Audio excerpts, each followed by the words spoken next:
દોસ્તો, જ્યારે આપણને ખૂબ જ ભૂખ લાગી હોય અને જ્યારે આપણે જમવાની ખૂબ જ ઉતાવળ કરતા હોય અને જેવા ડાઇનિંગ ટેબલ ઉપર બેસીએ અને આપણા મમ્મી જ્યારે આપણને ખૂબ સરસ મજાની થાળી પીરસે તો આપણને થાળીની અંદર બધું જ જોઈએ.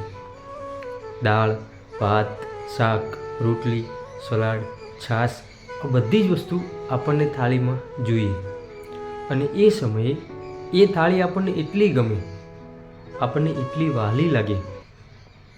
કેમ કે આપણને ભૂખ લાગી છે, એટલા માટે આપણને એ થાળી બહુ જ ગમે છે.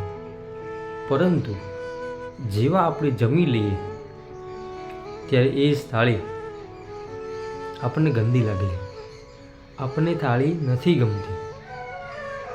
દોસ્તો, જીવનનું પણ કંઈક આવું છે. જેવો કોઈ વ્યક્તિની સાથે આપણે મતલબ હોય, કોઈ વ્યક્તિની સાથે આપણે એનું કંઈક કામ હોય અથવા તો એનાથી કંઈક એવી જરૂરિયાત હોય ત્યારે આપણે એની પાછળ દોડીએ છીએ અથવા તો એ આપણી પાછળ દોડે છે. પરંતુ જેવો એ મતલબ નીકળી જાય, જેવું એ કામ નીકળી જાય, પછી એ વ્યક્તિનું સંગાત છોડી દે છે, એને સાથ નથી આપતો અને પછી એ સંબંધોમાં તણાવ આવે છે. દોસ્તો, શા માટે આવું કરીએ છીએ? શું છે એની પાછળનું કારણ? શા માટે આવું મતલબનું જીવન જીવીએ છીએ? કોઈ વ્યક્તિ સાથે અગર જો સંબંધ છે તો એની સાથે પૂરેપૂરો દિલથી અને પ્રેમથી સંબંધ રાખો. મતલબનો સંબંધ ક્યાં સુધી આપણને કામ આપશે? હંમેશા સાચા અને સારા વ્યક્તિની એક ઓળખ છે કે જ્યારે પણ કોઈ પણ વ્યક્તિ સાથે એનો સંબંધ હોય તો એમાં ક્યારેય મતલબ હોતો નથી. એ હંમેશા મતલબ વગર પોતાનો સંબંધ રાખે છે. માટે જીવનની અંદર જો સારું એવું જીવન જીવવું હોય તો મતલબ વગરનો સંબંધ રાખો. કોઈના માટે જીવો, કોઈના કારણે જીવો, કોઈને મદદરૂપ થાવ.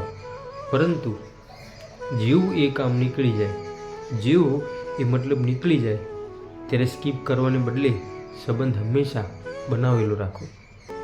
કારણ કે આ જીવન, આખું જીવન જ્યારે આપણે એમની સાથે રહીશું ત્યારે કોઈને કોઈ વ્યક્તિને, કોઈની જરૂર પડવાની જ છે. તો શા માટે મતલબના સંબંધો રાખીએ?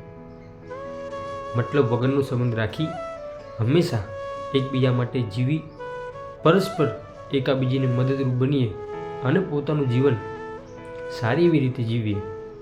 આ વિડીયોનો સંદેશ તમારા સુધી હું પહોંચાડવા માગું છું કે દોસ્તો, હંમેશા એકાબીજી વ્યક્તિઓ માટે જીવીએ અને પ્રેમથી અને લાગણીથી એકાબીજી સાથે રહીએ. દોસ્તો, આ સંદેશ તમને કેવો લાગ્યો કોમેન્ટ બોક્સની અંદર ચોક્કસ જણાવજો. આવા જ બીજા અવનવા વિડીયો જોવા માટે આપણી યુટ્યુબ ચેનલ હું અને મારી વાતોને સબસ્ક્રાઈબ જરૂરથી કરજો. દોસ્તો, મળીશું ફરીથી એક નવા જ વિડીયો સાથે. ત્યાં સુધી મારા દરેક યુટ્યુબ શ્રોતાગણને જય સીતારામ.